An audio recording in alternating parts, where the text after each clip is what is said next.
kamar yadda muka gaisa da kai da farko, sunana Junaidu dan gidan Alhaji Aliyu. Na yi bincike a kanka sosai, na gane kai ne maganin matsalata. Ka san darajar soyayya ta kuwa? Baby. Da ka taɓa so.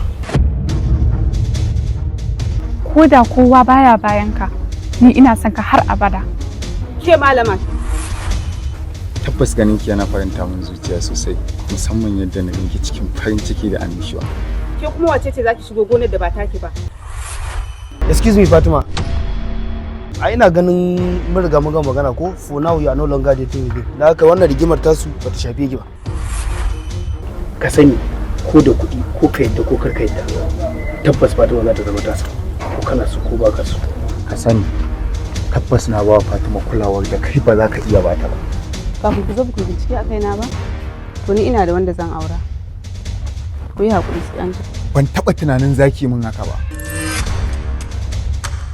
Abin da kake nufi ba haka bane. Ke mace ce ba zan yi da ke ba saboda shi wanda kike karewa abu biyu ya rasa. Ya rasa kuɗi kuma ya rasa wanda yake so. Haka Junaid ina ganin Masoyina abun alfahari na. Ka sani ko da kowa zai guje ka, ni zan kasance tare da kai. Kaddara ce ta haɗa mu, ba ni da sauran